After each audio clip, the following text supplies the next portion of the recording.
Estoy parada frente al espejo del baño, con el rímel corrido manchando mis mejillas, mientras abajo escucho las risas de los invitados que vinieron a celebrar mis 53 años.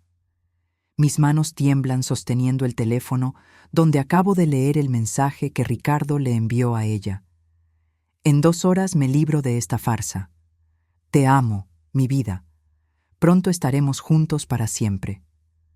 El vestido azul que me puse con tanta ilusión esta mañana ahora me parece ridículo. La música de mariachi que contraté pensando que sería una sorpresa romántica suena cruel allá abajo, burlona. Respiro hondo, pero el aire no llega. 26 años de matrimonio terminando en un mensaje que ni siquiera era para mí. 26 años convertidos en una farsa. Y lo peor es que tengo que bajar esas escaleras, sonreír, partir el pastel y fingir que mi mundo no acaba de hacerse pedazos. Porque eso es lo que siempre he hecho. Aguantar, sonreír, ser fuerte. Pero esta noche, con el sabor amargo de la humillación en la boca, no sé si puedo seguir haciéndolo. Para entender cómo llegué a este momento, necesito regresar 3 meses atrás, cuando todo comenzó a cambiar sin que yo me diera cuenta. Era mediados de julio y el calor en Guadalajara era sofocante. Yo llevaba años trabajando desde casa como correctora de textos para una editorial pequeña, un trabajo que me permitía estar disponible para Ricardo, para la casa, para todos menos para mí misma. Mis hijos ya no vivían conmigo. Alejandro estaba en Monterrey con su familia y Daniela estudiaba en la Ciudad de México. La casa, que alguna vez estuvo llena de risas y carreras por los pasillos, ahora solo guardaba silencios largos y el eco de mis propios pasos. Ricardo era gerente en una empresa de construcción. Llegaba tarde casi todas las noches, oliendo a cansancio y a veces a un perfume que no era el mío, pero yo siempre encontraba excusas razonables. Son las secretarias del trabajo, me decía. Seguro estuvo en alguna junta con proveedores. Porque admitir lo obvio significaba enfrentar una verdad que me aterraba, que tal vez yo ya no era suficiente, que los años me habían vuelto invisible. Me miraba al espejo cada mañana y veía las arrugas alrededor de mis ojos, las canas que insistían en aparecer a pesar del tinte mensual, la piel de mi cuello que ya no era tersa como antes. Había subido algunos kilos desde la menopausia, y aunque trataba de cuidarme, mi cuerpo simplemente ya no era el mismo. Ricardo nunca decía nada cruel directamente, pero sus silencios hablaban más fuerte que cualquier palabra. Ya no me miraba como antes. Ya no buscaba mi mano cuando veíamos películas. Ya no me decía que me veía bonita. Recuerdo con claridad el día que realmente entendí cuánto habían cambiado las cosas. Fue un sábado por la mañana. Yo había comprado un vestido nuevo, color vino, con un corte que favorecía mi figura, y me arreglé especialmente para ir a desayunar con él. Había hecho una reservación en nuestro restaurante favorito, ese lugar al que solíamos ir cuando éramos novios. Bajé las escaleras sintiendo una mezcla de nerviosismo y esperanza, como una adolescente preparándose para una primera cita. Ricardo estaba en la sala revisando su teléfono. Cuando entré, apenas levantó la vista. ¿Nos vamos?, le pregunté, dando una vuelta para que viera el vestido. ¿A dónde?, preguntó distraído, los ojos todavía en la pantalla. Al desayuno. Te dije que hice reservación en la Toscana. Finalmente me miró, pero no de la manera que yo esperaba. No había admiración en sus ojos, solo fastidio. Cristina, hoy es sábado. Tengo que ir a la oficina a terminar unos pendientes. ¿No puedes cancelar? Pero ya está pagado, y hace semanas que no salimos juntos. La próxima semana, dijo levantándose. La próxima semana salimos, te lo prometo. Por supuesto que la próxima semana nunca llegó, ni la siguiente. Yo guardé ese vestido vino en el fondo del closet y cada vez que lo veía sentía una punzada de vergüenza por haberme ilusionado, por haber creído que todavía podía ser deseada por el hombre con quien compartía mi vida. Una tarde de agosto, mientras preparaba la cena, encontré en el bolsillo de su saco un recibo de un restaurante italiano al que nunca habíamos ido juntos. 2 personas. Vino caro. Mi corazón comenzó a latir más rápido, pero me obligué a respirar. Tal vez fue una comida de negocios. pensé. Doblé el recibo con cuidado y lo guardé en mi cajonera, junto a otras pequeñas señales que había estado ignorando. Llamadas que terminaba abruptamente cuando yo entraba a la habitación, mensajes que borraba inmediatamente, excusas cada vez más elaboradas sobre reuniones y viajes de trabajo. La soledad en esa casa enorme era como un peso constante sobre mi pecho. Pasaba las tardes corrigiendo manuscritos en la cocina, con una taza de café que se enfriaba mientras yo me perdía en las palabras de otros, en las vidas de otros, en los amores de otros. A veces llamaba a Daniela, pero ella estaba ocupada con sus clases y sus amigas, viviendo la vida que yo ya no tenía. Alejandro me visitaba una vez al mes con su esposa y mis nietos, pero siempre tenían prisa. Siempre había algo más importante que hacer. Recuerdo especialmente una tarde cuando mis nietos, Mateo y Sofía, vinieron a visitarme. Mateo tenía 7 años y Sofía 5. Pasamos la tarde horneando galletas, ensuciando la cocina, riendo. Me sentí viva otra vez, útil, necesitada. Pero cuando Alejandro llegó a recogerlos, apenas se quedó 10 minutos. «Gracias por cuidarlos, mamá», dijo dándome un beso apresurado en la mejilla. Laura y yo teníamos pendientes que resolver. «Quédense a cenar», supliqué, odiándome a mí misma por el tono necesitado en mi voz. Hice suficiente comida para todos. «La próxima vez», prometió, igual que su padre siempre prometía. Los niños tienen tarea y es tarde. Los vi irse desde la ventana, con la cocina llena de galletas que no tenía con quién compartir, y el silencio regresando a ocupar cada rincón.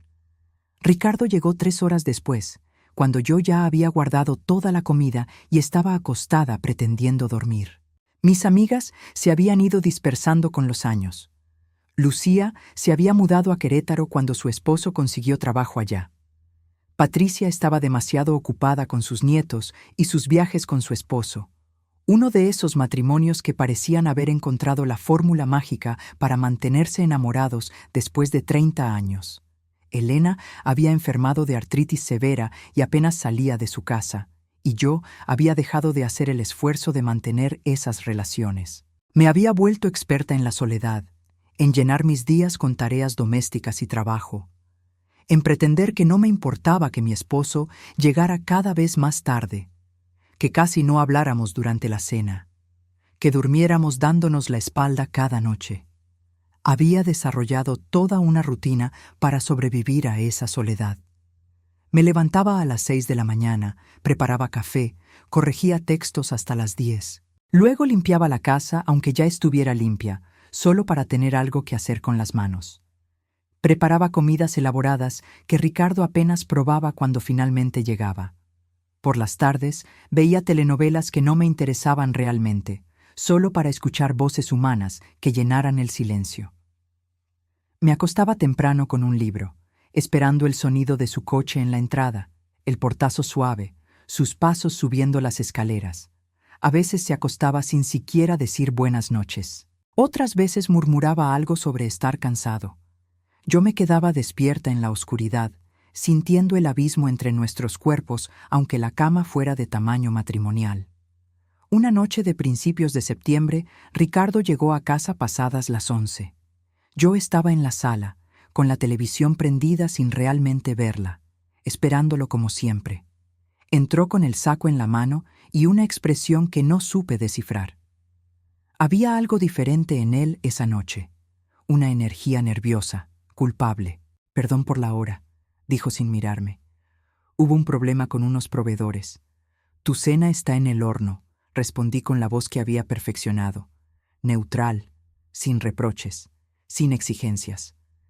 Él asintió y fue directo a la cocina. Yo me quedé ahí sentada, sintiendo cómo algo dentro de mí se hacía cada vez más pequeño. No hubo beso, no hubo preguntas sobre mi día, no hubo nada más que esa transacción fría de palabras vacías. Escuché cómo calentaba la comida en el microondas, cómo abría una cerveza, cómo comía en silencio mientras revisaba su teléfono. Cuando subió a la habitación media hora después, yo seguía en la sala, paralizada por una tristeza tan profunda que no sabía cómo nombrarla.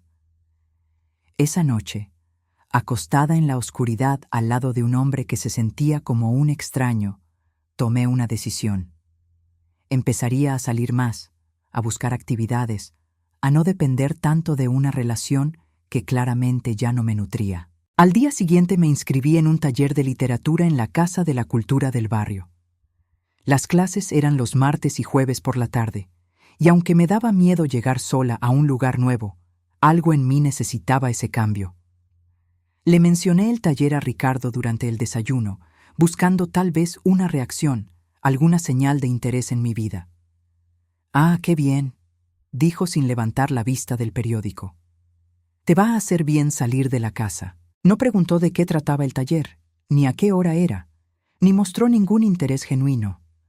Solo esa aprobación distante, como si estuviera hablándole a una conocida en lugar de a su esposa. El primer día del taller llegué 15 minutos temprano. El salón era pequeño, con ventanas grandes que dejaban entrar la luz dorada de la tarde. Había unas 10 sillas formando un círculo, y ya algunas personas estaban sentadas, hojeando libros o revisando sus teléfonos. Elegí una silla cerca de la ventana y saqué mi libreta nueva, sintiendo una mezcla de emoción y nerviosismo que no había experimentado en años. El simple hecho de estar ahí, en un lugar nuevo, rodeada de extraños, me hacía sentir viva de una manera que había olvidado. La maestra era una mujer de unos 40 años, de lentes grandes y sonrisa cálida llamada Alejandra. Nos pidió que nos presentáramos y dijéramos qué nos había traído al taller. Escuché las historias de los demás. Un joven que quería escribir guiones para cine, una señora mayor que quería documentar la historia de su familia, un hombre de mediana edad que acababa de jubilarse y buscaba un nuevo pasatiempo. Cuando llegó mi turno, mi voz salió más temblorosa de lo que hubiera querido. Soy Cristina. Toda mi vida he trabajado con las palabras de otros, corrigiendo textos, pero nunca me he atrevido a escribir las mías propias. Supongo que ya es hora de intentarlo. Algunos asintieron con comprensión. Una señora mayor que estaba frente a mí sonrió con calidez, y entonces escuché una voz profunda y amable a mi izquierda. Nunca es tarde para empezar algo nuevo. Volteé y por primera vez lo vi. Se llamaba Ernesto. Tenía unos 55 años, cabello gris perfectamente peinado, ojos color miel que transmitían una bondad inmediata y una sonrisa que hacía que se formaran pequeñas arrugas en las esquinas de sus ojos. Vestía de manera sencilla pero cuidada, camisa de lino blanca y pantalones de mezclilla oscuros. Había algo en él que me hizo sentir vista, realmente vista, tal vez por primera vez en años. Ernesto se presentó cuando la maestra le dio la palabra. Soy viudo desde hace 3 años. Mi esposa siempre me decía que yo tenía historias que contar, y estoy aquí porque prometí intentarlo, aunque no tengo idea de por dónde empezar. Su voz tenía una tristeza suave, no amarga, sino más bien melancólica, como quien ha aprendido a vivir con la ausencia. Durante esa primera clase, Alejandra nos pidió que escribiéramos sobre un momento de nuestra infancia que todavía recordáramos vívidamente. Yo escribí sobre las tardes en casa de mi abuela, cuando ella me enseñaba a hacer tortillas a mano y me contaba historias de su juventud en un pueblo pequeño de Jalisco. Escribí sobre el olor del comal caliente, sobre sus manos arrugadas guiando las mías, sobre la sensación de pertenencia y amor incondicional que sentía en esa cocina humilde. Cuando Alejandra nos pidió que compartiéramos, yo leí mi texto con voz temblorosa. Al terminar, Ernesto fue el primero en hablar. Eso fue hermoso. Puedo oler esas tortillas, puedo sentir el calor de esa cocina. Tienes un don para los detalles sensoriales. Su elogio me hizo sonrojar como una adolescente. Durante el resto de la clase, nuestras miradas se cruzaron varias veces, siempre por accidente, pero cada vez sentía una pequeña chispa de algo que no podía nombrar. Al terminar la sesión, mientras todos guardaban sus cosas, Ernesto se acercó a mí. ¿Te gustaría tomar un café?, preguntó con una timidez que me pareció encantadora. Hay una cafetería aquí cerca que hace un café de olla delicioso. Me gustaría platicar más sobre tu texto, si no te molesta. Debí haber dicho que no. Debí haberle explicado que estaba casada, que no era apropiado. Pero en lugar de eso, escuché mi propia voz decir: me encantaría. La cafetería era un lugar pequeño y acogedor, con mesas de madera y plantas colgando del techo. Olía a canela y café recién hecho. Pedimos café de olla y conchas y comenzamos a hablar. Al principio fueron temas seguros: el taller, la literatura, la ciudad. Pero poco a poco, la conversación se fue haciendo más profunda. Ernesto me contó sobre su esposa, Clara, que había muerto de cáncer después de una batalla de 2 años.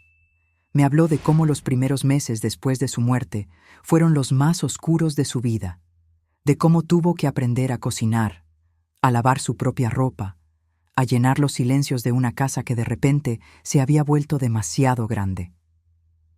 Lo más difícil no es la ausencia física, me dijo, moviendo su cuchara en el café. Es la falta de alguien que te conozca de verdad, alguien que sepa cómo te gusta el café, que entienda tus silencios, que se ría de tus chistes malos. Es sentir que nadie en el mundo te ve completamente. Sus palabras me atravesaron porque describían exactamente lo que yo sentía, aunque mi esposo todavía viviera bajo el mismo techo que yo. Yo también era invisible. Yo también estaba sola. ¿Y tú?, me preguntó con genuina curiosidad. ¿Qué te trajo al taller? Por primera vez en años hablé con honestidad sobre mi vida. Le conté sobre mis hijos que se habían ido, sobre mi trabajo solitario, sobre la sensación de estar atrapada en una rutina que me estaba consumiendo lentamente. No mencioné las sospechas sobre Ricardo, no todavía, pero creo que Ernesto leyó entre líneas. Había algo en su manera de escuchar, atenta, sin interrumpir, sin juzgar, que me hacía sentir segura para ser vulnerable. A veces la vida nos pide que nos reinventemos, dijo suavemente. Y eso puede ser aterrador, pero también puede ser liberador. Esa tarde hablamos durante casi 2 horas. Me contó sobre su trabajo como ingeniero civil, sobre los puentes que había diseñado, sobre su pasión por la fotografía analógica.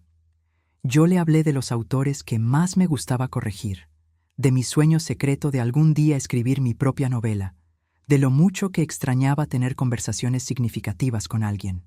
Cuando finalmente salimos de la cafetería, el cielo estaba teñido de naranja y rosa, y yo me sentía más ligera de lo que me había sentido en meses. Ernesto insistió en acompañarme hasta donde había estacionado mi coche. Fue un placer conocerte, Cristina, me dijo antes de despedirnos. Espero verte el jueves. Yo también, respondí, y lo dije en serio. Conduje a casa con una sonrisa pequeña en los labios y una sensación de culpa en el estómago. No había hecho nada malo, solo tomar café con un compañero del taller, pero algo en la forma en que Ernesto me había mirado, realmente mirado, hacía que mi corazón latiera de una manera que me asustaba y me emocionaba al mismo tiempo. Ricardo no estaba cuando llegué a casa. Había un mensaje en mi teléfono. Cena de trabajo, no me esperes. Calenté las sobras de la comida y comí sola frente a la televisión, pero por primera vez en mucho tiempo la soledad no me pesó tanto. Tenía algo que esperar. El jueves, otra clase, otra conversación con Ernesto. Esa noche, antes de dormir, abrí mi libreta y escribí sobre la tarde, sobre el café de olla, sobre las plantas colgantes, sobre la sensación de ser escuchada de verdad. Y me di cuenta de que llevaba años sin escribir nada personal, sin documentar mis propios pensamientos y sentimientos. Me había convertido en espectadora de mi propia vida, corrigiendo las historias de otros sin atreverme a vivir la mía. El jueves llegué al taller con una anticipación que trataba de disimular. Me puse más atención de lo normal al arreglarme. Nada exagerado, solo un poco más de cuidado con el maquillaje, un vestido casual pero favorecedor, mi perfume favorito que hacía meses no usaba. Ernesto ya estaba ahí cuando llegué, y cuando me vio entrar, su cara se iluminó con una sonrisa que me hizo sentir mariposas en el estómago como si tuviera 15 años otra vez. Nos sentamos juntos, y durante la clase, Cada vez que Alejandra pedía que compartiéramos nuestros ejercicios de escritura, yo sentía su atención completa sobre mí, escuchando cada palabra como si fuera importante, como si yo fuera importante. Esa semana el ejercicio era escribir sobre un objeto que tuviera significado personal.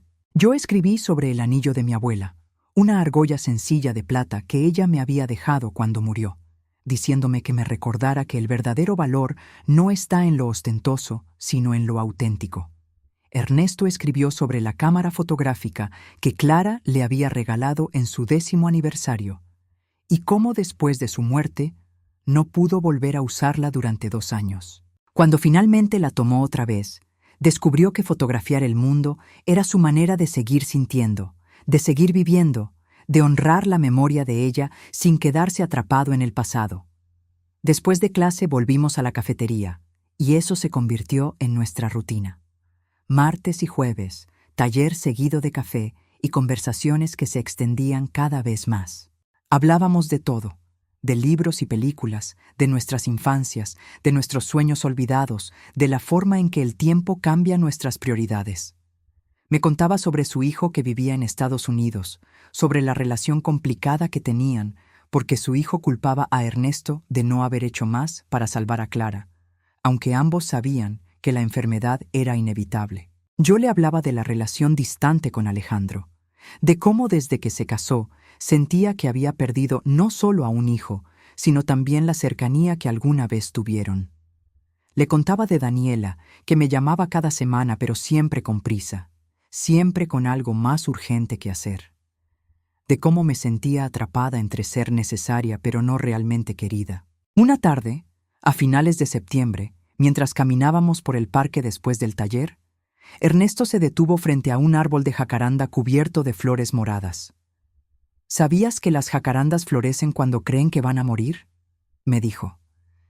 Es su último intento de dejar algo hermoso en el mundo antes de desaparecer. No sabía eso, respondí, tocando suavemente uno de los pétalos caídos. A veces pienso que las personas somos así también, continuó, mirándome con una intensidad que me hizo temblar. A veces necesitamos creer que algo está terminando para finalmente atrevernos a florecer. Sus palabras se quedaron conmigo.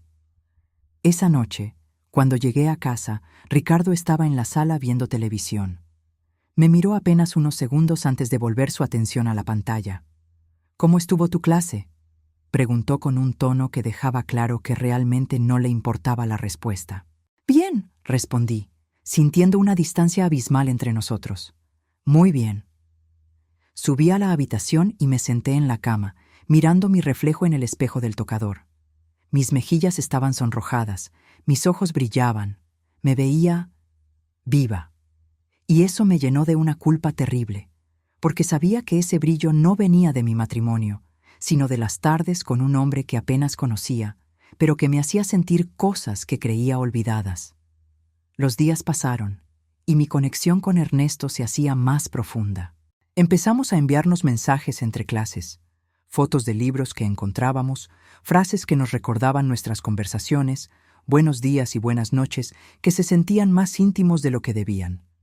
Una mañana me envió una foto de un amanecer desde su ventana con el mensaje: «Pensé en ti cuando vi estos colores». Yo le respondí con una foto de mi taza de café y las palabras: «Cada café me recuerda nuestras conversaciones».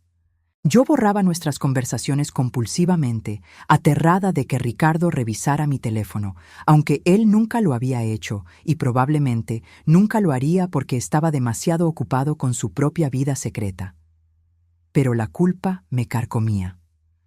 Por la noche, acostada junto a Ricardo, pensaba en Ernesto, en su risa, en sus ojos amables, en la forma en que decía mi nombre como si fuera algo precioso. Una noche, a principios de octubre, Ricardo llegó inusualmente temprano. Yo estaba en la cocina preparando la cena y él se sentó en la barra con una cerveza en la mano. Había algo diferente en su manera de moverse, una tensión que no sabía identificar. «Cristina», comenzó, y el tono de su voz me hizo detenerme. «Necesitamos hablar». Mi corazón se aceleró. Este es el momento, pensé. Va a decirme que me está dejando. Pero no. Lo que dijo fue peor en cierta forma. Mi mamá está enferma, necesita cuidados constantes y pensé. Hizo una pausa, tomando un trago de su cerveza. Pensé que tal vez podrías ir a Colima a cuidarla por unas semanas. Yo no puedo dejar el trabajo, y tú trabajas desde casa, así que... Me quedé mirándolo, procesando lo que acababa de pedirme. Su madre, Guadalupe, y yo nunca habíamos tenido una buena relación. Desde el principio, ella había dejado claro que pensaba que su hijo merecía algo mejor que yo. En nuestra boda, le dijo a mi mamá que esperaba que al menos yo le diera nietos guapos para compensar mis otras deficiencias. Durante mis embarazos, criticaba todo: mi peso, mi manera de vestir, mis planes de crianza. Cuando nacieron los niños, encontraba defectos en todo lo que yo hacía. Así no se carga a un bebé, así no se prepara la leche. En mis tiempos las madres sabíamos lo que hacíamos. Ricardo nunca me defendió. Decía que así era su mamá, que no lo tomara personal. Y ahora Ricardo esperaba que simplemente dejara mi vida, mis clases, dejara a Ernesto, para ir a cuidar a una mujer que nunca me había tratado con respeto. Ricardo, dije lentamente, tu madre tiene 3 hijos más. ¿Por qué yo? Porque eres su nuera, respondió como si fuera lo más obvio del mundo. Es tu responsabilidad. ¿Mi responsabilidad?, repetí, sintiendo cómo la rabia empezaba a subir por mi garganta. ¿Y cuándo has tú cumplido con tus responsabilidades como esposo? Él me miró sorprendido, como si no esperara esa reacción de mí. La Cristina de siempre hubiera aceptado sin chistar. Hubiera empacado su maleta inmediatamente. Hubiera puesto las necesidades de todos por encima de las suyas. ¿De qué estás hablando? Estoy hablando de que llegas tarde todas las noches, de que ya no me miras, de que prácticamente vivimos como extraños. Y ahora quieres que deje todo para ir a cuidar a tu madre, sin siquiera preguntarme si puedo, si quiero. Ricardo dejó la cerveza en la barra con un golpe seco. No sé qué te pasa últimamente, Cristina. Estás diferente, rara. Pero mi mamá está enferma y necesita ayuda. Pensé que como mi esposa... Como tu esposa tengo voz y voto en mi propia vida, lo interrumpí, sorprendiéndome a mí misma con mi firmeza. Y digo que no. Puedes contratar a alguien, o tus hermanos pueden ayudar, pero yo no voy a ir. Él me miró como si no me reconociera, y quizás no lo hacía. Quizás yo tampoco me reconocía. La Cristina de hace 3 meses hubiera aceptado sin chistar, hubiera empacado su maleta y hubiera ido sin importar cómo se sintiera. Pero algo había cambiado. Ernesto me había mostrado, aunque fuera por unas horas a la semana, cómo se sentía ser valorada, ser escuchada, ser vista. Y ahora no podía volver a conformarme con menos. No puedo creer lo egoísta que te has vuelto, dijo Ricardo, su voz cargada de desprecio. Mi madre te abrió las puertas de su familia. Te aceptó cuando... ¿Me aceptó? Lo interrumpí con una risa amarga. Tu madre ha pasado 26 años haciéndome sentir que no soy suficiente para ti. Y tú nunca, ni una sola vez me defendiste. Así que no me hables de aceptación ni de familia. Ricardo salió de la cocina dando grandes zancadas y escuché el portazo de la recámara principal. Yo me quedé ahí parada, temblando, con las manos apretadas en puños sobre la encimera. Esa noche dormí en el cuarto de huéspedes, y aunque estaba asustada por lo que acababa de hacer, también me sentía extrañamente poderosa. Al día siguiente era martes, día de taller. Me desperté con los ojos hinchados de tanto llorar en la madrugada, pero me arreglé con cuidado. No iba a dejar que Ricardo me quitara esto también. Llegué temprano y encontré a Ernesto esperándome en la entrada de la Casa de la Cultura. Cuando me vio, su sonrisa se desvaneció inmediatamente. ¿Estás bien?, preguntó acercándose, su voz llena de preocupación. ¿Te ves cansada? ¿Triste? ¿Al borde del colapso? Intenté bromear, pero mi voz se quebró. Sin decir nada más, Ernesto me llevó suavemente del brazo hacia un banco bajo un árbol, lejos de la entrada principal donde otros estudiantes comenzaban a llegar.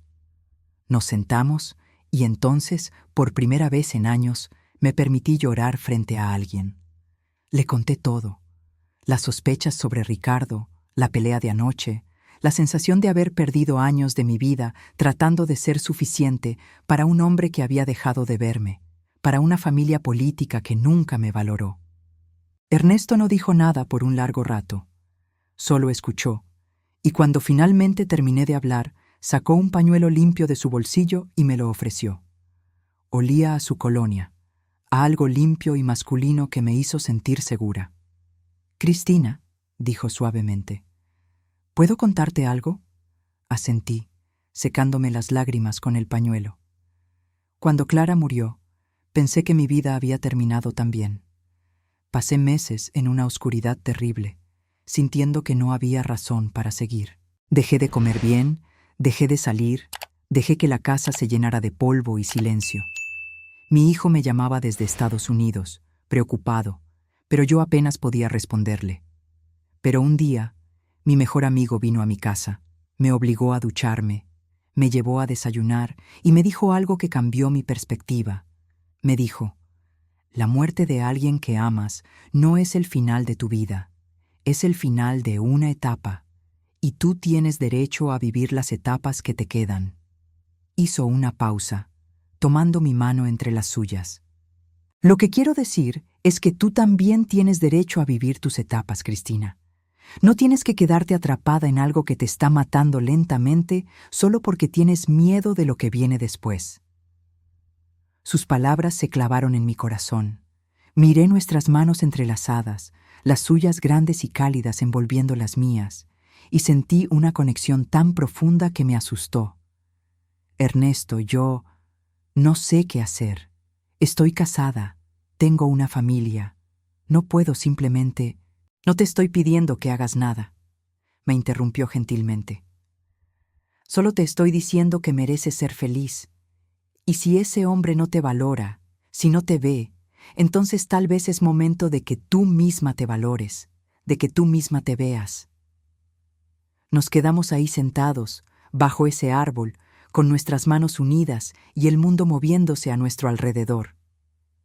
Por primera vez en mi vida adulta, sentí que alguien me estaba dando permiso para pensar en mí misma, para priorizar mi propia felicidad. Y aunque era aterrador, también era liberador. Esa tarde no fuimos al taller. En cambio, caminamos por el centro histórico de Guadalajara, hablando y hablando como si tuviéramos que decir todo antes de que el tiempo se acabara. Ernesto me mostró sus lugares favoritos. Una librería de viejo en una calle secundaria donde había comprado su primera edición de Octavio Paz cuando era estudiante universitario. Una heladería escondida que hacía nieve de guayaba y que había sobrevivido 3 generaciones. Un mirador en el cerro desde donde se veía toda la ciudad bañada en la luz dorada del atardecer. ¿Sabes cuándo fue la última vez que hice algo así?, le pregunté mientras compartíamos una nieve de guayaba en el mirador. ¿Cuándo fue la última vez que simplemente caminé por la ciudad sin un propósito específico, sin una lista de mandados, sin una obligación esperándome? «¿Cuándo?», preguntó Ernesto, mirándome con esos ojos color miel que me hacían sentir como si fuera la única persona en el mundo. «No lo recuerdo», admití. «Creo que fue antes de casarme, antes de convertirme en esposa, en madre, en todas esas cosas que se supone que debía ser. En algún momento dejé de ser Cristina y me convertí en la extensión de otras personas». Ernesto me miró con una tristeza comprensiva. «No es demasiado tarde para volver a encontrarte». Cuando regresé a casa esa noche, pasadas las 9, Ricardo no estaba. Había otro mensaje: «Me quedo a dormir en casa de mi mamá. Necesito ayudarla con unas cosas». La ironía no se me escapó. Él había tenido que ir de todas formas, sin mí. Me serví una copa de vino y me senté en el jardín trasero, mirando las estrellas que apenas se veían entre las luces de la ciudad. Mi teléfono vibró con un mensaje de Ernesto. «Gracias por compartir tu tarde conmigo. Eres una mujer extraordinaria, Cristina, y espero que algún día puedas verte como yo te veo». Leí ese mensaje una y otra vez, sintiendo cómo algo en mi pecho se expandía y se rompía al mismo tiempo. Me estaba enamorando de Ernesto, y eso me aterraba porque significaba admitir que mi matrimonio había terminado hacía mucho tiempo, que había estado aferrada a un cadáver por puro miedo a estar sola, por miedo a lo que la gente diría, por miedo a empezar de nuevo a esta edad. Las siguientes semanas fueron una montaña rusa emocional. Ricardo y yo apenas nos hablábamos. Él pasaba más tiempo fuera de casa, supuestamente cuidando a su madre, y cuando estaba, nos movíamos por las habitaciones como fantasmas, evitándonos mutuamente. Yo seguía yendo al taller, seguía viendo a Ernesto, y cada encuentro me hacía más difícil volver a esa casa vacía, a ese matrimonio muerto. Una tarde, mientras corregía un manuscrito particularmente malo en mi estudio, recibí una llamada de Alejandro. Su tono era serio, preocupado. «Mamá», dijo sin saludos preliminares, «necesito hablar contigo de algo». Mi corazón se detuvo. ¿Sabía algo? ¿Ricardo le había dicho algo sobre Ernesto? ¿Había descubierto mis mensajes? «¿Qué pasa, hijo?» «Es sobre papá. Laura lo vio el otro día en un restaurante con una mujer. Se veían muy cercanos, mamá, como pareja, no como colegas de trabajo. Mamá, creo que deberías saber que...» «Ya lo sé», lo interrumpí, sorprendiéndome a mí misma con la calma de mi voz. «Bueno, no con certeza, pero lo he sospechado desde hace meses». Hubo un silencio largo al otro lado de la línea. Podía escuchar a mis nietos jugando en el fondo, sus risas inocentes contrastando con la pesadez de nuestra conversación. «¿Y qué vas a hacer?», preguntó finalmente Alejandro. «¿Lo vas a confrontar?». Esa era la pregunta, ¿verdad? ¿Qué iba a hacer? ¿Confrontarlo con sospechas? ¿Pedirle el divorcio sin pruebas concretas? ¿Quedarme callada y seguir fingiendo? «No lo sé todavía», admití, «pero te prometo que voy a hacer lo que sea mejor para mí, no lo que sea más fácil o lo que se espera que haga». «Mamá», la voz de Alejandro se suavizó, «siento mucho que estés pasando por esto, y siento si alguna vez te hice sentir que no eras importante para nosotros. Tú siempre estuviste ahí para Daniela y para mí, y ahora que soy padre entiendo todo lo que sacrificaste». Sus palabras me hicieron llorar, lágrimas silenciosas que corrían por mis mejillas mientras sostenía el teléfono. «Gracias, mi amor. Eso significa mucho para mí». Después de colgar, me quedé sentada en mi escritorio por horas, mirando la pantalla de mi computadora sin realmente ver nada. Pensé en todos los años que había invertido en este matrimonio, en todas las veces que había puesto las necesidades de Ricardo antes que las mías, en todas las partes de mí misma que había enterrado para ser la esposa perfecta, la madre perfecta, la nuera perfecta. Y entonces pensé en Ernesto, en la forma en que me miraba como si fuera valiosa, en las conversaciones que me hacían sentir inteligente y vista, en la posibilidad de un amor maduro, consciente, elegido. No era solo que estuviera enamorada de él, aunque lo estaba. Era que él me había recordado que yo era una persona completa, con deseos y sueños propios, no solo una figura de apoyo en la vida de otros. Esa noche tomé una decisión. Buscaría las pruebas que necesitaba, confrontaría a Ricardo y tomaría control de mi propia vida. Ya no iba a ser pasiva, ya no iba a esperar a que otros decidieran mi destino. El universo, con su sentido del humor cruel, decidió que no necesitaría buscar muy lejos. Una semana después, mientras limpiaba la habitación, Ricardo había regresado finalmente de casa de su madre, encontré en el bolsillo de uno de sus sacos un recibo de un hotel. No era un hotel cualquiera, sino el Hotel Fiesta Americana, uno de los más caros de la ciudad. La fecha era del fin de semana anterior, cuando él supuestamente había estado en una conferencia de trabajo en León. El recibo mostraba una habitación reservada por 2 noches a nombre de Ricardo Mendoza y Sofía Gutiérrez. Sofía Gutiérrez. Finalmente, tenía un nombre. Me senté en la cama con el recibo temblando en mis manos. Sentí náuseas, rabia, tristeza y, extrañamente, alivio. Alivio de finalmente tener la verdad, de no tener que seguir dudando, de tener una razón concreta para terminar con esto. Tomé una foto del recibo con mi teléfono y lo guardé exactamente donde lo había encontrado. No iba a confrontarlo todavía. Primero, necesitaba un plan. Llamé a mi prima Leticia, que era abogada de divorcios, y le pedí que me ayudara a entender mis opciones.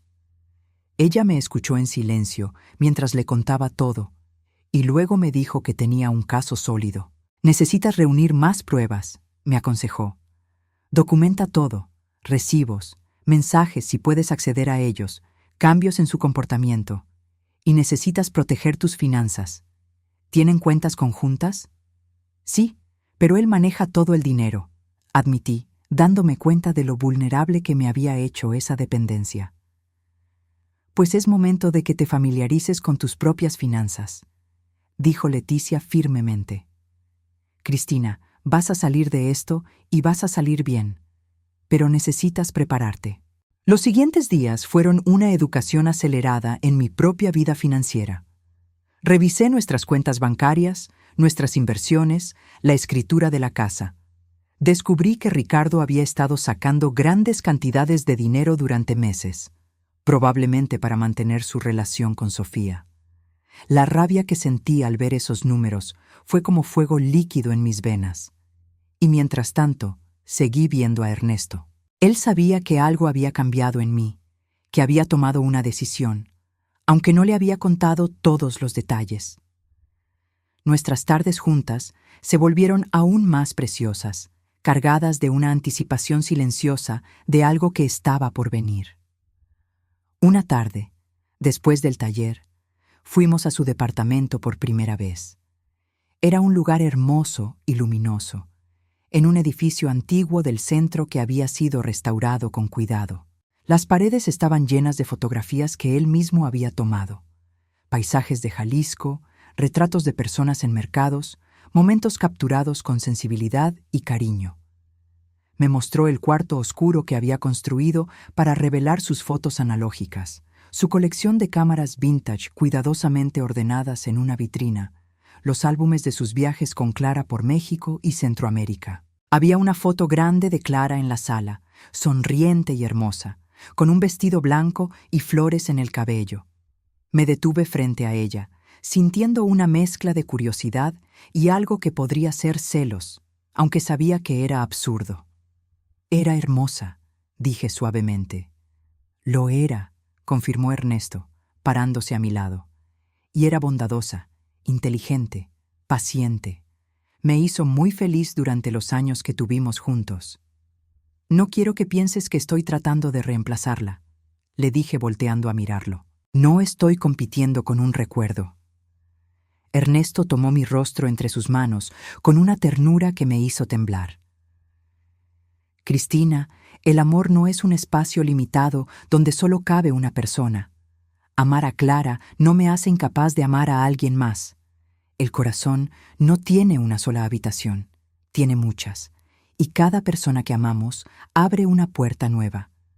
Tú no estás reemplazando a nadie, estás abriendo una puerta nueva, un espacio que es solo tuyo.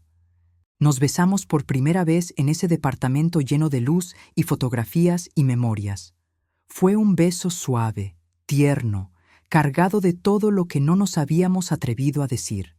Sus manos temblaban tanto como las mías, y me di cuenta de que él también tenía miedo, también se sentía vulnerable.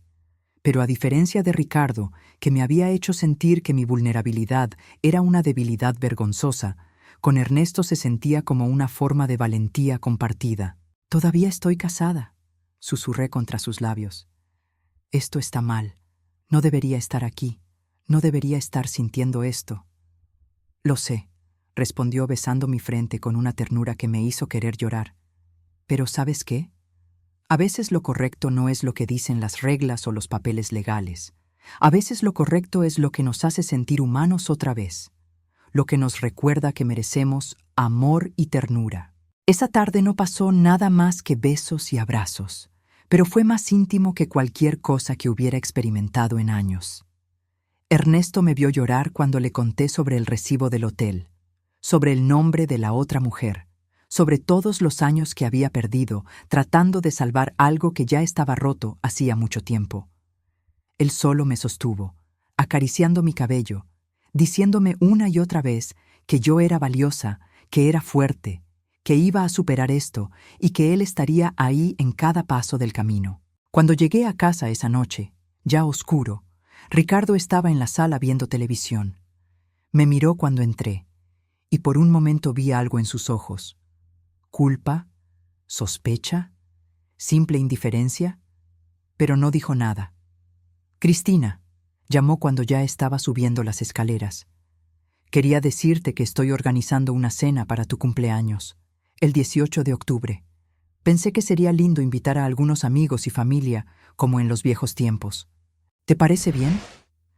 Me quedé congelada en el escalón, mirándolo por encima del hombro. Mi cumpleaños, 53 años. Había olvidado por completo que se acercaba. ¿Por qué?, pregunté, incapaz de esconder mi desconcierto. Hace años que no celebramos mi cumpleaños. Porque quiero hacer las cosas bien, dijo, y algo en su tono me puso la piel de gallina. Quiero que sea una celebración especial. Te lo mereces. Sí, respondí finalmente, sintiendo un presentimiento oscuro en el estómago. Me parece bien. Y ahí fue cuando empezó a gestarse esta pesadilla.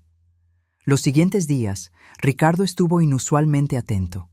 Preguntaba qué quería para la cena, qué tipo de decoración me gustaría, si quería mariachi o música grabada, qué flores preferiría.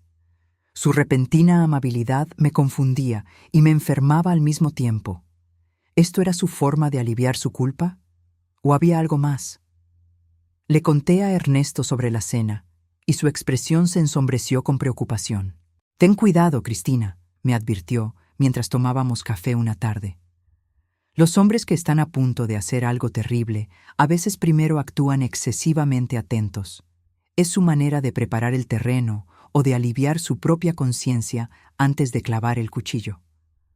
Sus palabras me persiguieron durante días. 2 semanas antes de mi cumpleaños, mientras Ricardo estaba en la ducha, tomé su teléfono. Nunca lo había hecho antes. El respeto mutuo y los límites siempre habían sido importantes para mí. Pero ya no podía vivir en la incertidumbre. Necesitaba ver con mis propios ojos qué estaba pasando. Su contraseña era la fecha de nuestro aniversario, lo cual me pareció cruelmente irónico. Mi corazón latía tan fuerte que pensé que podía escucharse en toda la casa. Abrí WhatsApp con manos temblorosas y ahí estaba el chat con Sophie. Comencé a leer y con cada mensaje sentía que el suelo desaparecía bajo mis pies. Ya falta poco, mi amor. Después del 18 seremos libres. ¿Le vas a decir en su cumpleaños? ¿No es muy cruel? Es la fecha perfecta. Todos estarán ahí. No podrá hacer un drama. Y después tú y yo finalmente podremos estar juntos sin escondernos. Te amo, Ricardo. No puedo esperar a ser oficialmente tuya. Yo también te amo, Sophie. Ya compré el departamento que vimos en la Americana. Vas a amarlo. ¿Y qué hay de la casa? Es mía. Ella no tiene derecho a nada. Firmó unos papeles hace años que ni siquiera leyó. Seguí leyendo, sintiendo náuseas con cada palabra. Había fotos de ellos juntos, selfies en restaurantes que yo no reconocía, en hoteles caros, en lugares que yo nunca visitaría. Ella era joven, no más de 35 años, con cabello largo y rubio obviamente teñido, labios inflados con rellenos, una sonrisa confiada que me hizo sentir vieja y usada. Era exactamente el tipo de mujer que Ricardo siempre había mirado cuando pensaba que yo no me daba cuenta. Joven, arreglada, sin arrugas, ni canas, ni kilos de más. Había mensajes sobre departamentos que estaban viendo juntos, sobre planes para el futuro, sobre lo liberado que Ricardo se sentiría una vez que terminara con esa farsa de matrimonio. Esa frase me golpeó como un puñetazo. Esa farsa de matrimonio. 26 años de mi vida reducidos a una farsa. Guardé todo con manos temblorosas, capturas de pantalla que envié a mi propio teléfono y luego borré de su registro de mensajes enviados. Volví a dejarlo exactamente donde lo había encontrado justo cuando escuché que cerraba el agua de la ducha. Me metí en la cama fingiendo dormir, pero mi mente era un torbellino de emociones. rabia, dolor, humillación, miedo. Iba a decirme en mi cumpleaños, frente a todos, que me estaba dejando. Iba a humillarme de la manera más pública y cruel posible, y luego irse con esa mujer mientras yo recogía los pedazos de mi vida destruida frente a mis hijos, mis familiares, mis amigos. Y lo peor, aparentemente había manipulado documentos legales para dejarme sin nada. La rabia que sentí esa noche era como lava hirviendo en mis venas, pero debajo de la rabia había algo más: determinación. No iba a permitir que me destrozara de esa manera. No iba a darle ese poder. Al día siguiente llamé a Leticia y le conté todo, enviándole las capturas de pantalla. Revisamos cada mensaje, cada foto, cada evidencia. Ella me aseguró que tenía un caso sólido para el divorcio, que su infidelidad estaba documentada de manera irrefutable, que la casa y muchos de nuestros bienes quedarían protegidos para mí sin importar qué papeles él creyera que me había hecho firmar. «¿Qué quieres hacer?», me preguntó. «Puedo iniciar los papeles ahora mismo si quieres. Podemos golpearlo antes de que él tenga oportunidad de ejecutar su plan». «Todavía no», respondí, sorprendiéndome a mí misma con mi sangre fría. «Primero déjame pasar mi cumpleaños. Si él quiere convertirlo en un espectáculo, que así sea. Pero yo voy a estar preparada». También se lo conté todo a Ernesto. Nos vimos en su departamento, y cuando terminé de mostrarle los mensajes, él me abrazó con tanta fuerza que pensé que nos fundiríamos en uno solo.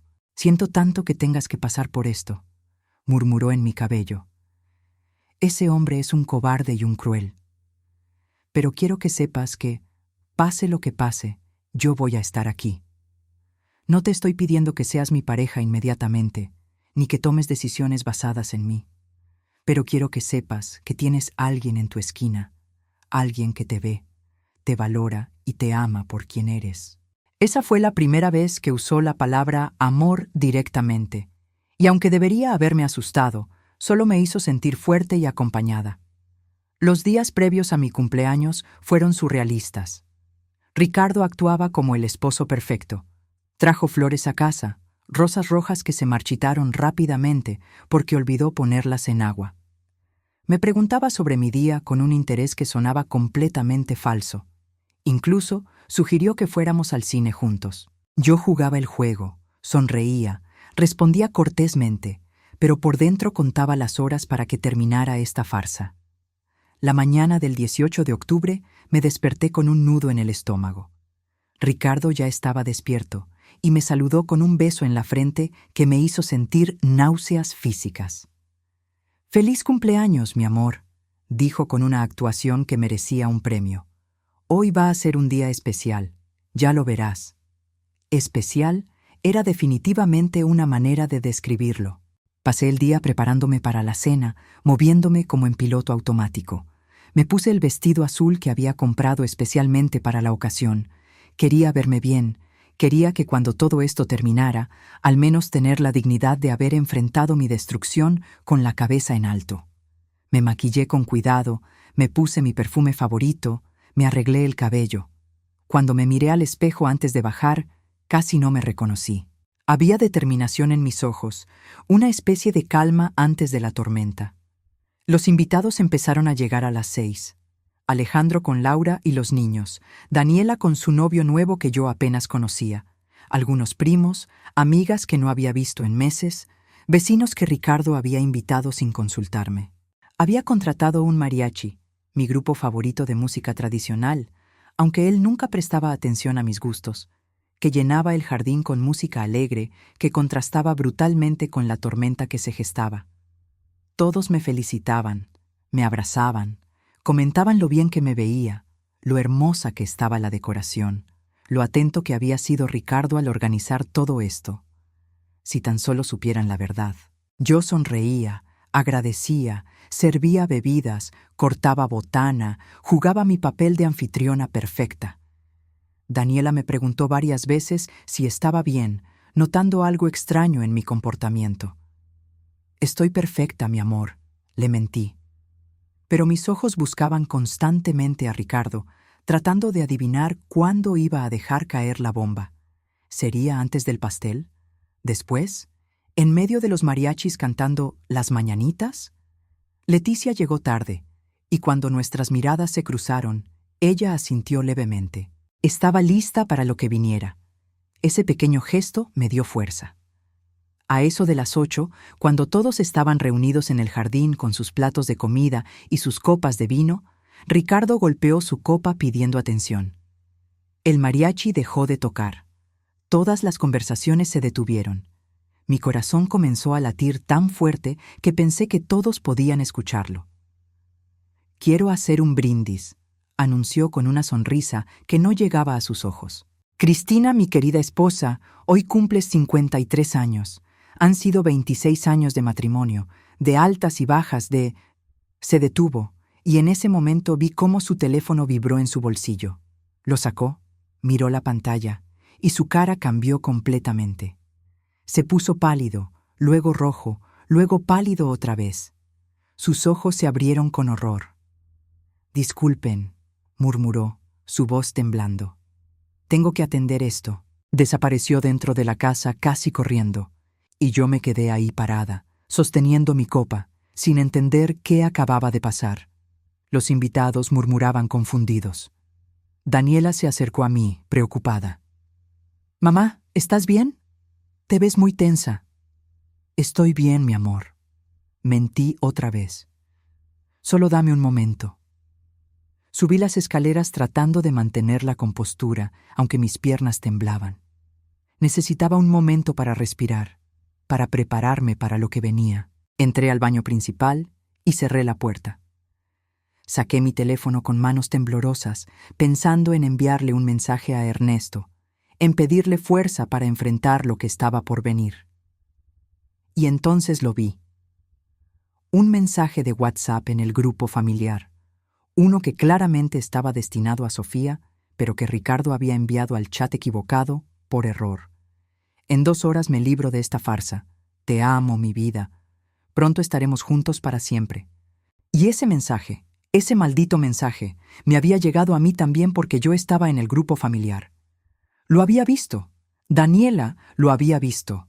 Alejandro lo había visto. Todos en ese grupo, incluyendo la hermana de Ricardo, sus padres, mis primos, lo habían visto. Mi teléfono empezó a explotar con mensajes en el grupo y en privado. «Mamá, ¿qué significa esto? ¿Papá tiene otra mujer? No puedo creer que haya enviado eso al grupo familiar. ¿Estás bien? Cristina, ¿necesitas que suba?» Me miré en el espejo. El rímel había comenzado a correrse con las lágrimas que ni siquiera me había dado cuenta de que estaba derramando. El vestido azul que me había hecho sentir hermosa y fuerte esta mañana ahora parecía un disfraz ridículo. Podía escuchar los murmullos de los invitados abajo, el silencio incómodo que había reemplazado a la música, el sonido de alguien llorando, probablemente Daniela, voces alzadas en lo que parecía una discusión. 26 años de matrimonio, 2 hijos maravillosos, una vida entera construida juntos, y todo terminando con un mensaje enviado por error al chat familiar. La ironía era casi graciosa, si no fuera tan devastadoramente triste. Escuché pasos rápidos subiendo las escaleras, luego golpes desesperados en la puerta del baño. «Cristina, Cristina, abre. Fue un error. No era para el grupo. Por favor, déjame explicar». La voz de Ricardo sonaba frenética, aterrada, completamente diferente al hombre seguro que había estado actuando todo el día. ¿Explicar qué? ¿Que me había estado engañando durante meses? ¿Tal vez años? ¿Que planeaba humillarme públicamente en mi propio cumpleaños? ¿Que los últimos años de nuestro matrimonio habían sido una farsa? ¿Que ya tenía un departamento nuevo comprado con dinero que debería ser nuestro para irse a vivir con su amante joven? «Vete», grité, mi voz quebrándose entre la rabia y el dolor. «Vete de esta casa ahora mismo. No hasta que hablemos. Cristina, por favor». «No hay nada que hablar, ya lo dijiste todo en ese mensaje. En 2 horas me libro de esta farsa». Eso es lo que soy para ti, ¿verdad? Una farsa. 26 años de farsa. Escuché más voces, Alejandro tratando de calmar a su padre con una voz llena de decepción y rabia, Daniela llorando desconsoladamente, alguien, tal vez mi prima Leticia, diciendo con voz firme: «Déjenla en paz, denle espacio a Cristina». El caos se había desatado abajo, voces levantadas, puertas cerrándose, el sonido del mariachi guardando apresuradamente sus instrumentos. Y yo estaba atrapada en este baño, mirando mi reflejo destrozado, sintiendo cómo cada pedazo de la vida que había construido cuidadosamente durante décadas se desmoronaba en tiempo real. Mi teléfono vibró otra vez. Era un mensaje privado de Ernesto, quien debía haber hablado con Leticia. «Acabo de hablar con tu prima. Me contó lo que pasó. Estoy en camino. Aguanta, mi valiente. Ya casi termina esta pesadilla». No le había dado mi dirección exacta.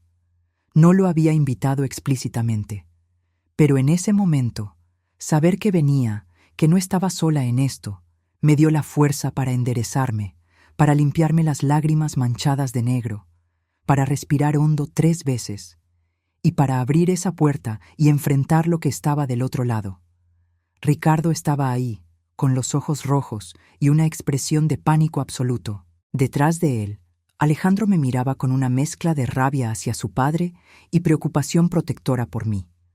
Daniela estaba más atrás, en brazos de su novio, llorando con sollozos que me partían el corazón.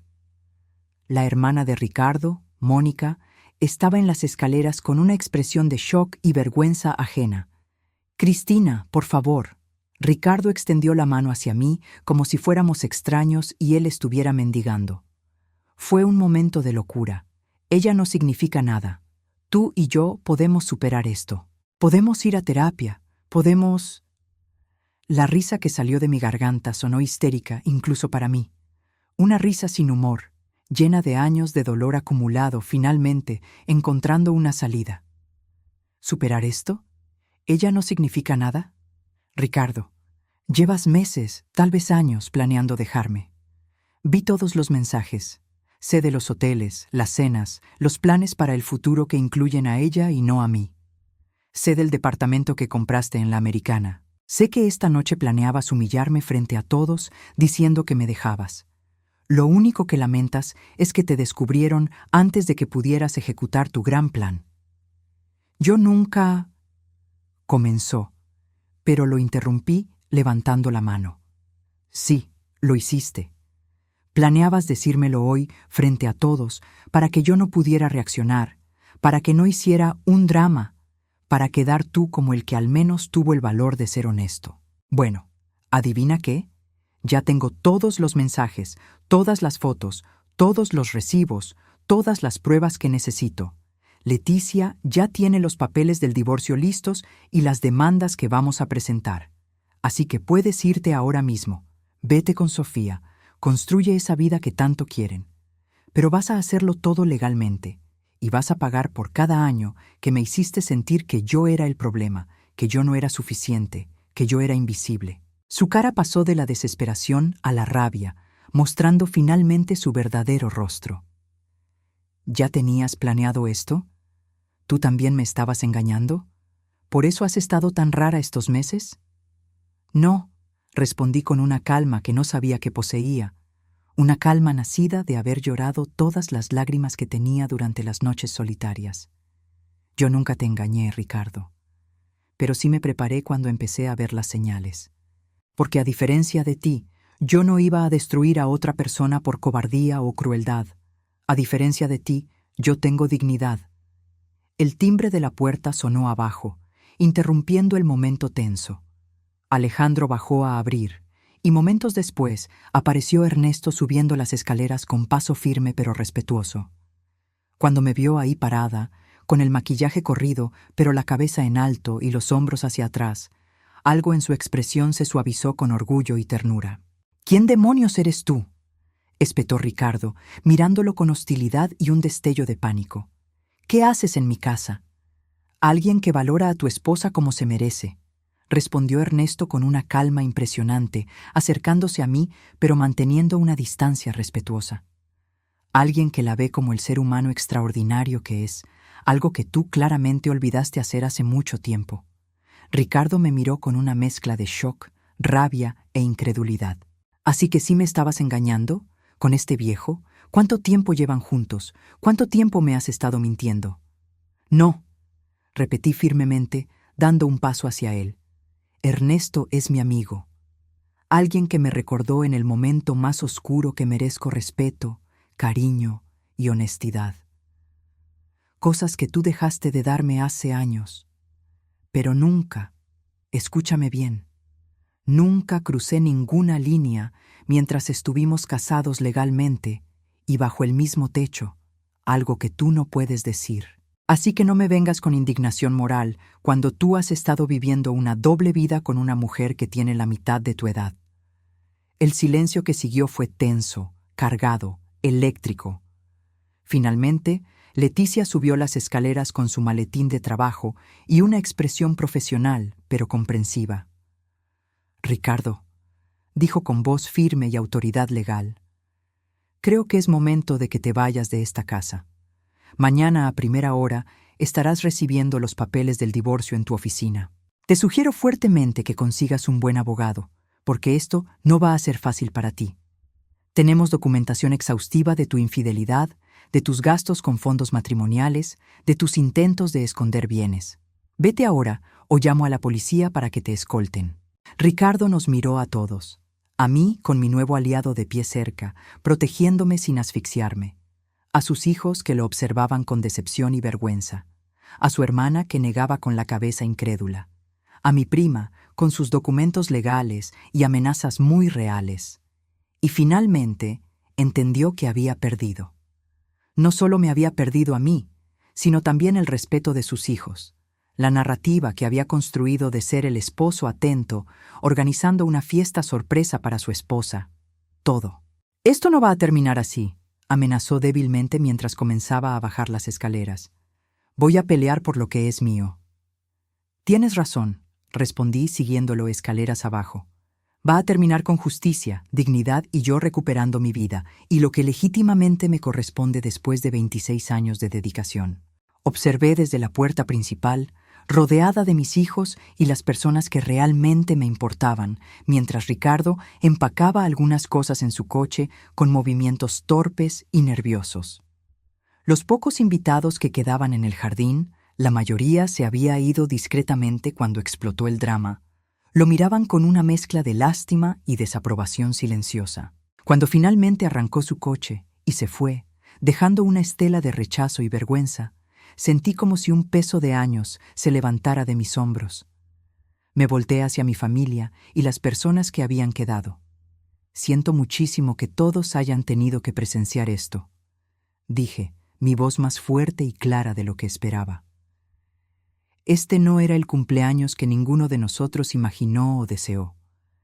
Pero quiero que sepan algo importante. Voy a estar bien. De hecho, creo que voy a estar mejor de lo que he estado en años, porque finalmente voy a vivir mi vida en mis propios términos. Daniela corrió hacia mí y me abrazó con fuerza, sus lágrimas mojando mi hombro. «Mamá, lo siento tanto. No tenía idea de que papá, nunca pensé que él sería capaz de...». «Yo tampoco, mi amor. Bueno, sospechaba desde hace tiempo, pero no importa ya. Lo importante es que esto terminó, y ahora puedo empezar a vivir de verdad. Y ustedes también van a estar bien. Su padre cometió estos errores, no ustedes».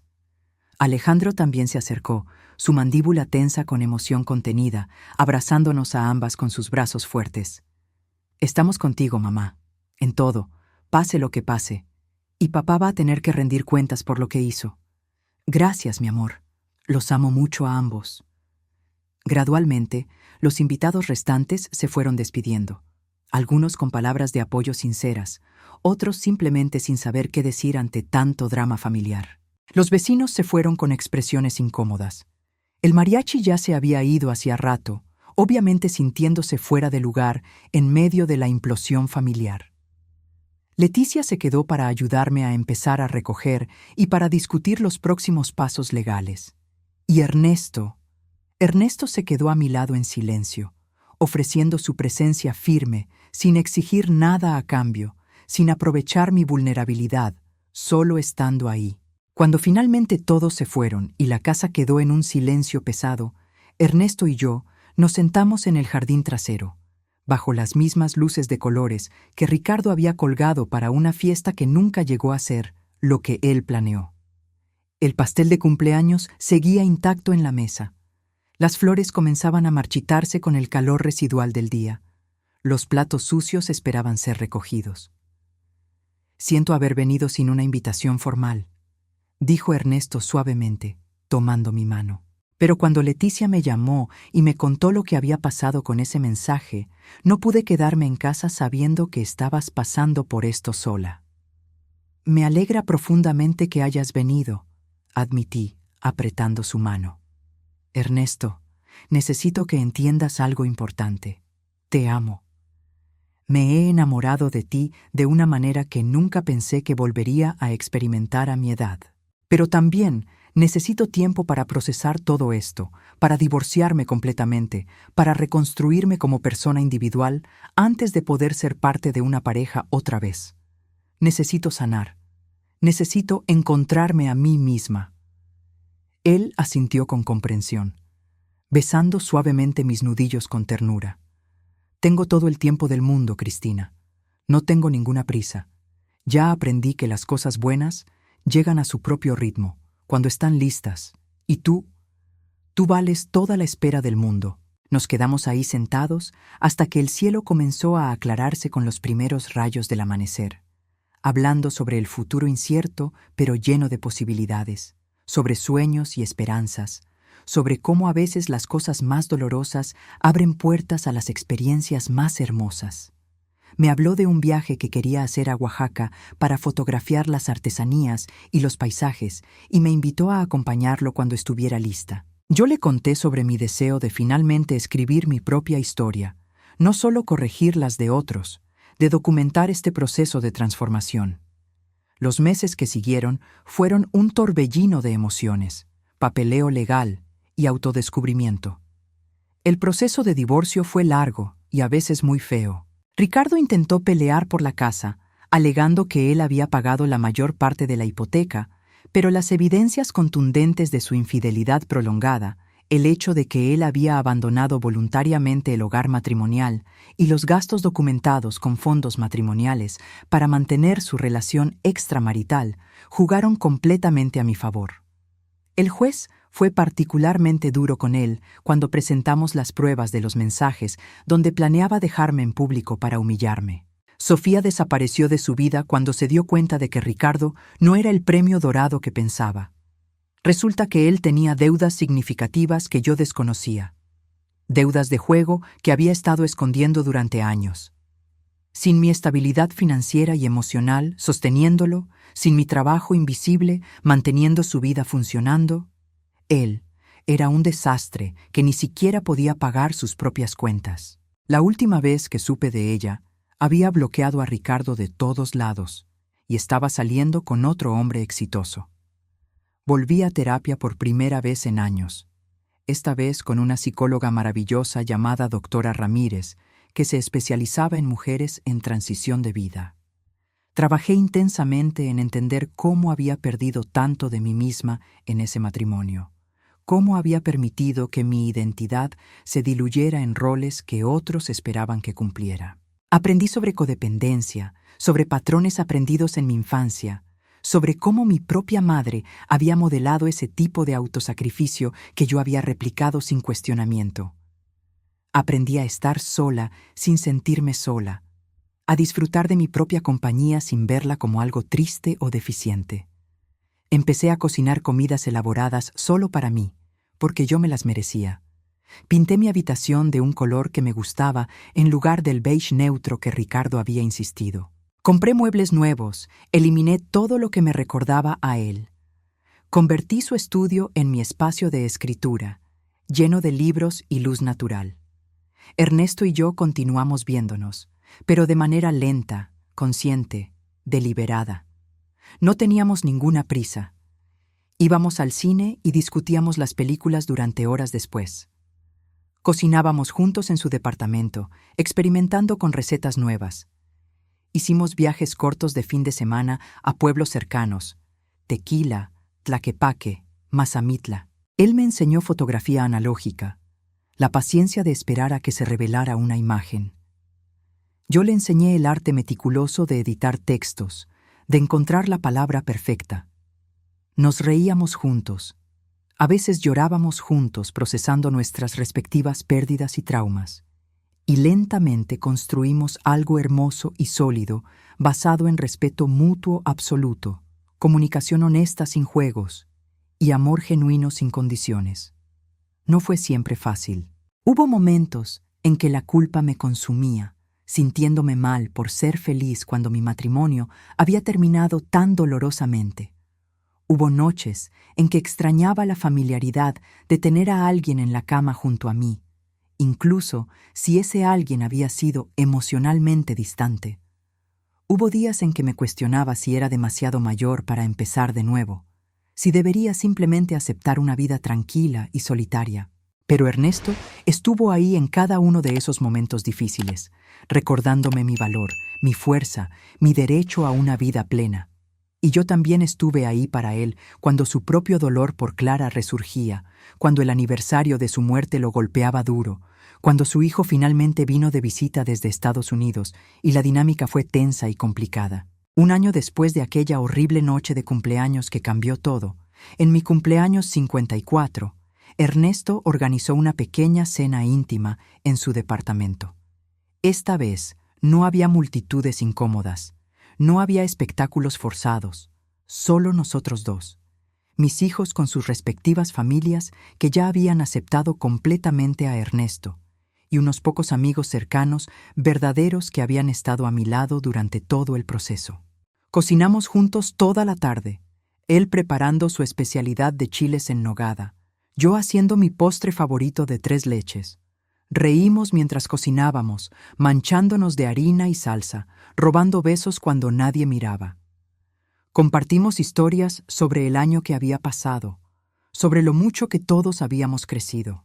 Y cuando llegó el momento del pastel, uno pequeño y elegante que Daniela había hecho personalmente, Ernesto me entregó un regalo envuelto cuidadosamente en papel azul cielo, mi color favorito que él había memorizado. «Ábrelo», me animó con esa sonrisa que todavía me derretía el corazón después de un año. Era un libro, pero no cualquier libro comprado en una librería. Era mi libro, mi historia, la que había estado escribiendo durante meses en el taller, revisando en terapia, puliendo en las noches solitarias.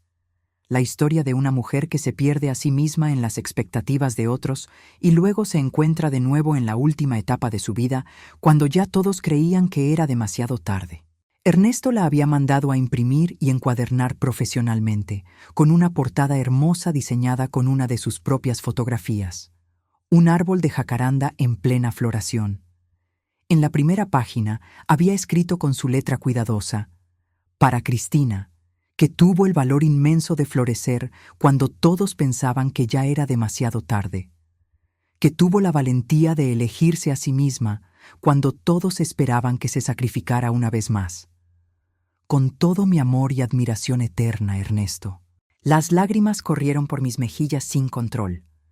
Por supuesto que lloré, pero esta vez no eran lágrimas de dolor, humillación o pérdida, sino de alegría pura y profunda, de sanación real y completa. «Te amo», le dije frente a todos, sin miedo, sin vergüenza, sin el peso de secretos o mentiras.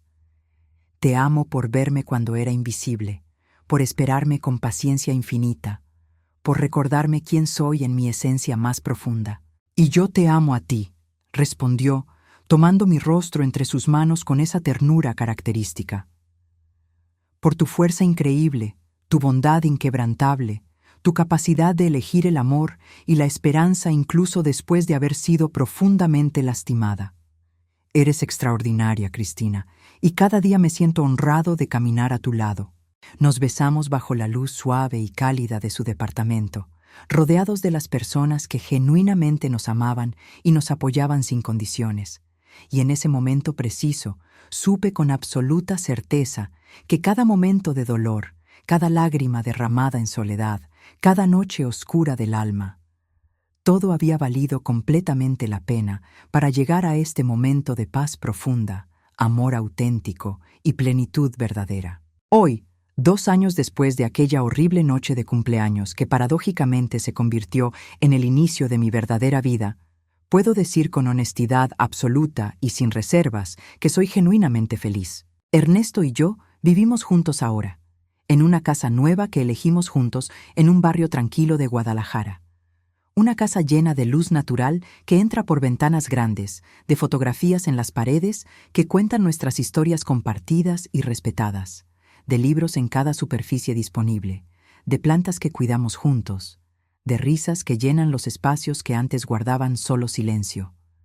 Todavía trabajo como correctora de textos, pero ahora también escribo mis propias historias. He publicado 2 libros sobre segundas oportunidades y amor maduro, sobre mujeres que se reinventan cuando la sociedad ya las ha descartado, y ambos han tenido una recepción hermosa. Recibo cartas y mensajes de mujeres de todo México y Latinoamérica diciéndome que mis palabras les dieron valor para dejar situaciones tóxicas, para exigir más, para creer que no es demasiado tarde.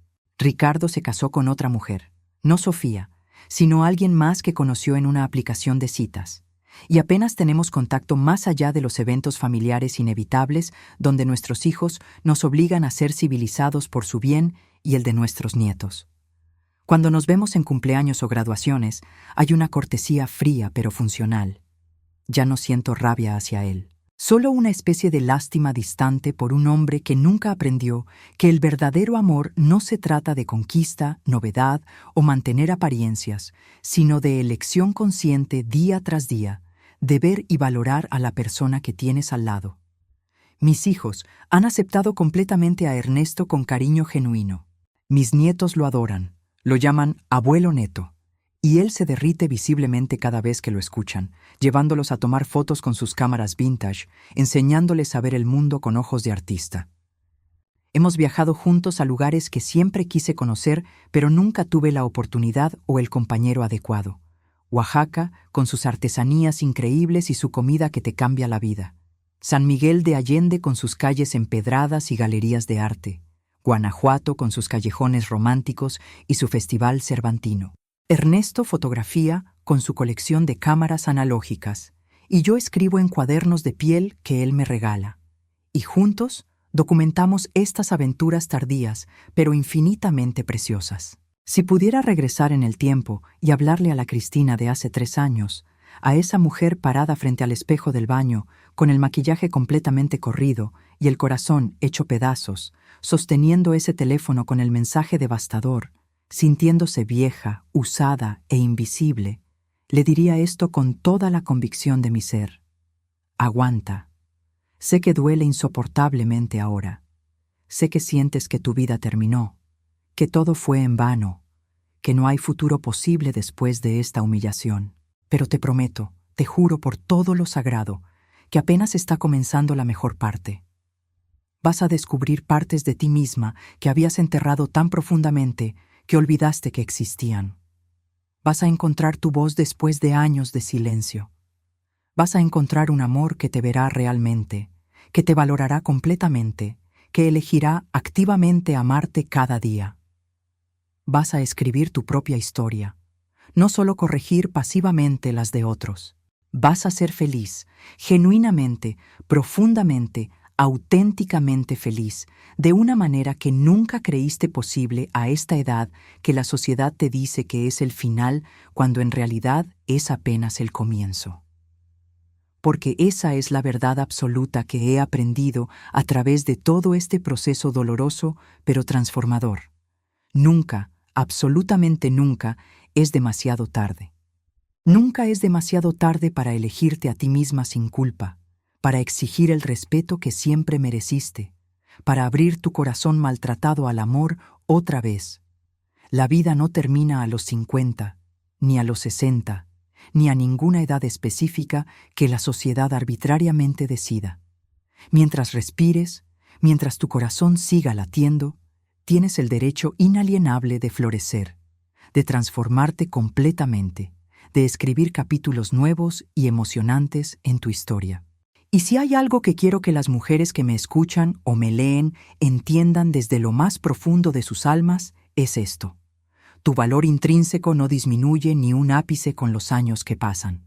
No te vuelves invisible o menos valiosa porque tengas arrugas que cuentan historias de risas y lágrimas, o canas que hablan de sabiduría ganada, o un cuerpo que cambió después de dar vida o simplemente de vivir. No mereces menos amor, menos pasión, menos ternura, menos respeto, porque tu cuerpo no se ve como cuando tenías 20 años. Eres digna de todo lo bueno que la vida puede ofrecer.